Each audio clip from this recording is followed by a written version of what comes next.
Heading east from Comboyne Plateau, you will see only a thin strip of what is the decimation of most native state forest of the mid-north coast. About 5 only of tens of forests being logged is in this footage. You'll see a few areas deemed plantations for clear fell, 60-year-old recovered ecosystems, but most of what is being almost clear felled is unequivocally native forest.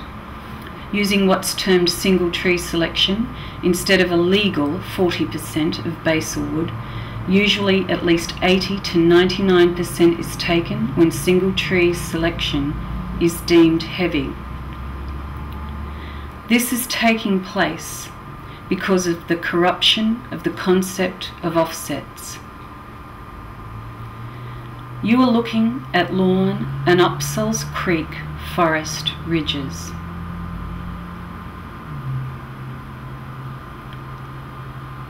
Over at Middle Brother Mountain, moderate single tree selection is more common.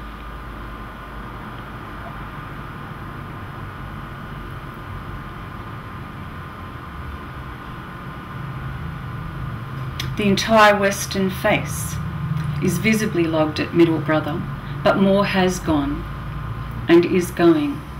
On the ground, it's bare earth as usual, with Forest New South Wales policy to promote blackbutt regeneration, preferred almost only species allowed to grow in the new native forest.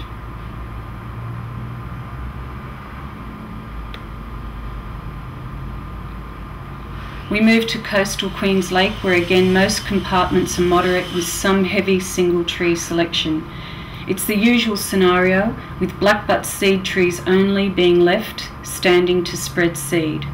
Throughout the mid-north coast, harvest plans systematically instruct, destroy non-merchantable species. So everywhere on the ground, whether it's tallow wood, preferred koala food, species with strip bark for yellow-bellied glider, alocasurinas for glossy black cockatoo, or rainforests near drainage lines, you see smashed trees with their roots sticking up out of the earth and baking in the sun. Now back up to the lawn forest ridge, looking at it now from the north side. Here you'll see compartment by compartment being stripped. What you can't see in this footage, but what is systematic on the ground, is the 120-metre transgressions into rainforest exclusion zones, the cutting that goes down every ridge to within the bare minimum of any drainage lines, frequently with breaches, for example, where a fourth-order stream supposed to be untouched within 40 metres is cleared to within 20. See below the pockmarks, the dark areas. They used to be bare on Google Earth. They were Australian group selection. You'll see them again later. They were the failed experiments when Forest New South Wales decided to clear fell native forest in areas 50 by 50 metres. This method was replaced by single tree selection. Lantana is of course the common regrowth in most of these AGS areas and in a lot of single tree selection areas. And of course that is promoting bell minor dieback. Across this landscape, little is being left for wildlife, which literally flees from compartment to compartment looking for protection.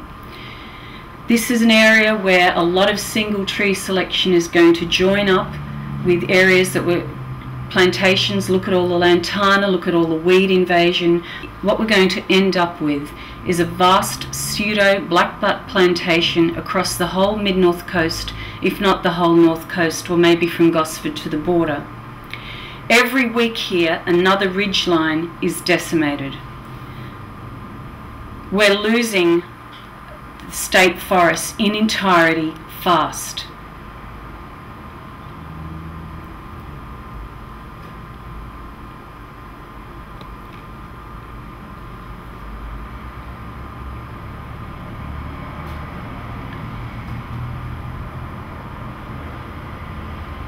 The policy is promote bare earth and as much light as possible.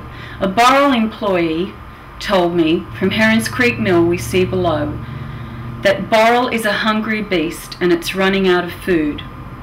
See all that new road work going on up there in the forests, he said. They are going to take the lot. We have to get rid of the Boral contract now. Later is too late. It has to be now.